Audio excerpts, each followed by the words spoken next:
প্রিয় সম্মানিত মৎস্যচাষী ভাই ও বন্ধুরা, আশা করি সকলেই ভালো আছেন। যে যেখান থেকে বসে আমাদের আজকে নতুন বছরের নতুন ভিডিওটি দেখছেন তাদেরকে জানাচ্ছি আন্তরিক শুভেচ্ছা ও অভিনন্দন। ভিডিওতে আপনারা এখন যে মাছের পানাগুলো দেখতে পাচ্ছেন এগুলো হলো ভিয়েতনামি শোল মাছের পানা। এই যে আমি হাতে করে দেখাচ্ছি। আপনারা যারা নতুন বছরের নতুন চাষের ভিয়েতনামি শোল মাছের পানা চাষ করতে চান তাদের জন্যই আমাদের আজকের ভিডিও। আপনারা অনেকে জানেন শোল মাছের পানা কিন্তু দুই প্রকার হয়ে থাকে, দেশি এবং ভিয়েতনামি। আর ভিডিওতে যে মাছগুলো দেখছেন এগুলো কিন্তু ভিয়েতনামি শোল মাছের পানা। বিকজ আপনারা অনেকেই কিন্তু শোল মাছের পানা চাষ করতে গিয়ে লস খেয়েছেন। এর কারণ হচ্ছে অনেকে আপনাদেরকে দেশি শোল মাছের পানা দিয়ে বলে ভিয়েতনামি শোল মাছের পানা, যে কারণে আপনাকে অবশ্যই শোল মাছের পানা যেখান থেকে ক্রয় করেন না কেন যাচাই বাছাই করে যে কোনো এক প্রতিষ্ঠান থেকে ক্রয় করতে হবে। তো আপনারা চাইলে গ্যারান্টি সহকারে এই মাছগুলো আমাদের কাছ থেকে সংগ্রহ করতে পারবেন।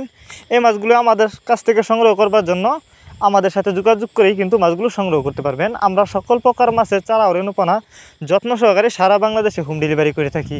আপনারা চাইলে যে কোনো মাছের চারা ও রেণুপানা সরাসরি আমাদের ঠিকানা এসেও নিতে পারবেন। এবং আমাদের সাথে যোগাযোগ করবার জন্য আমাদের ভিডিও টাইটেল এবং ভিডিও ডিসক্রিপশন বক্সে আমাদের ফোন নাম্বার দেওয়া থাকবে এবং ইমো হোয়াটসঅ্যাপ নাম্বার দেওয়া আছে। আমাদের সাথে যোগাযোগ করে মাছগুলো সংগ্রহ করতে পারবেন। আর এই মাছগুলো যত্ন সহকারে হোম ডেলিভারি করে থাকি, যে কারণে একটা মাছের কোনো ক্ষয়ক্ষতি হয় না এবং রাস্তায় মারা যায় না।